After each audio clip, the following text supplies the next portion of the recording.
பச்சையம்மன் ஜோதிட நண்பர்களுக்கு அனைவருக்கும் வணக்கம். இன்று நாம் காணவிருக்கும் பதிவு 2025 தீபம், மகாதீபம் எப்போ விளக்கு ஏற்றுவது, எப்போ நட்சத்திரம் பிறக்கின்றது அப்படின்றத பார்ப்போம்.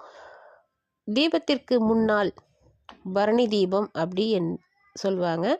பரணி தீபம் யாருக்குன்னு பார்த்தீங்கன்னா யம தர்மராஜாவுக்கு நம்ம விளக்கு ஏற்றுவது ரொம்ப சிறப்பாக இருக்கும். இது அனைவரும் ஏற்ற வேண்டும்.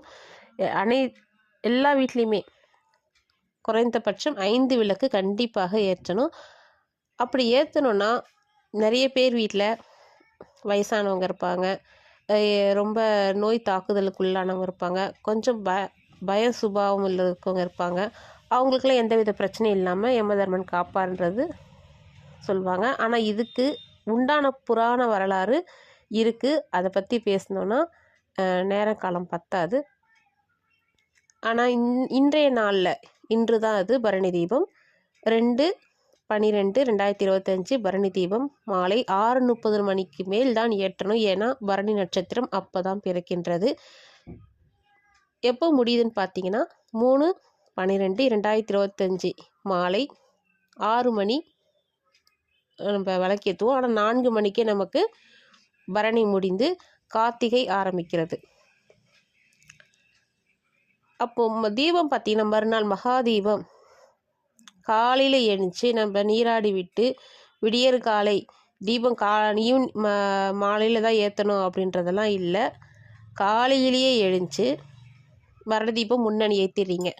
இப்போ மறுநாள் மகாதீபம் காலையில் எழுந்து நீராடி விட்டு நம்மளுடைய சில கடமைகள்லாம் முடித்து விட்டு 4:30 மணியிலிருந்து 5:30 மணிக்குள் நாம் வீட்டில் தீபம் ஏற்றி கண்டிப்பாக வழிபாடு செய்ய வேண்டும்.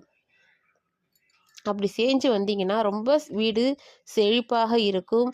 நீங்கள் என்ன நினச்சி அந்த விடியற் காலையில் ஏற்றுறீங்களோ ரொம்ப அற்புதமாக இருக்கும். உங்களுக்கு சீக்கிரமாக நடந்தே தீரும்.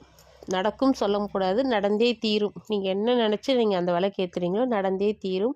இந்த அற்புதமான வாய்ப்பை நீங்கள் தவற விடாதீங்க. சாதாரண நாட்களிலேயே 4:30 5:30 மணிக்குள்ளே ஏற்றினா சிறப்புன்னு சொல்கிற பொழுது இந்த மகாதீபத்தன்று ஏற்றுவது மிக மிக சிறப்பு. அதுக்கப்புறம் மாலை 6 மணிக்கு கண்டிப்பாக அனைவரும் 27 விளக்கை ஏற்றுங்க. அகல் விளக்கு, மண் அகல் விளக்கு இருக்கலாம்.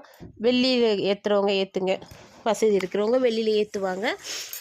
ஆனால் அகல் விளக்குன்னு பார்த்தீங்கன்னா 27 அகல் விளக்கு கண்டிப்பாக ஏற்ற வேண்டும். முடியாத பட்சம் என்னால் முடியல, எங்களுக்கு அவ்வளோ எண்ணெய் வசதி வாய்ப்பு இல்லை, ரொம்ப இல்லாதவங்க இருப்பாங்க இல்லையா, அவங்களுக்கு 5 தீபம் ஏற்றுங்க. ஆனால் கண்டிப்பாக முடிந்தவரை 27 அகல் விளக்கு ஏற்றுங்கள். முடிஞ்சவங்க 48 விளக்கு ஏற்றினா மிக சிறப்பு. அது ஏன்னா 27 நட்சத்திரம், 9 கிரகங்கள், 12 ராசி, 48 அகல் விளக்கு ஏற்றினால் மிக மிக மிக மிக சிறப்பு. ஆனால் நம்மளால் சாதாரணமாக எல்லோரும் முடிஞ்சது 27 அகல் விளக்கு ஏற்றுங்க. ஏன்னா அதெல்லாம் எண்ணெய் ஊற்றி திரி போட்டு செய்கிறதுக்கு கொஞ்சம் சிரமப்படுவீங்க. அதனால் கண்டிப்பாக 27 விளக்காச்சும் கண்டிப்பாக ஏற்றுங்க. உங்களுக்கு அனைத்து வித செல்வங்களும் நீங்கள் நினைத்த காரியம் கண்டிப்பாக நிறைவேறும். ஈவினிங் உங்கள் வீட்டில் விளக்கேற்றிட்டு நீங்கள் சாமிக்கு நெய்வேத்தியம் படைச்சிட்டு என்னென்ன பண்ணுறீங்களோ உங்களுடைய பழக்க வழக்கங்களை செய்துவிட்டு காலையில் கூட நீங்கள் சிவன் கோயிலுக்கு போயிட்டு அகண்ட விளக்கு, மண் விளக்கு எடுத்துக்கோங்க. அதில் போயிட்டு சிவபெருமானுக்கு தீபம் ஏற்றி வழிபாடு செஞ்சு வாங்க. இல்லை காலையில் போக முடியல அப்படின்னா கூட மாலையில் நீங்கள் வீட்டில் விளக்கு ஏற்றிட்டு கூட நீங்கள் போகலாம். சிவபெருமானுக்கு கண்டிப்பாக நீங்கள் தீபம் போட்டு வந்தால் மிக சிறப்பாக இருக்கும். இந்த தீபத்தை யாரும் தவற விடாதீங்க. இது சின்ன குறிப்பு தான் சொல்லியிருக்கேன். நீங்கள் யாருமே ரொம்ப சிரமப்பட்டு செய்ய வேண்டியதெல்லாம் இல்லை.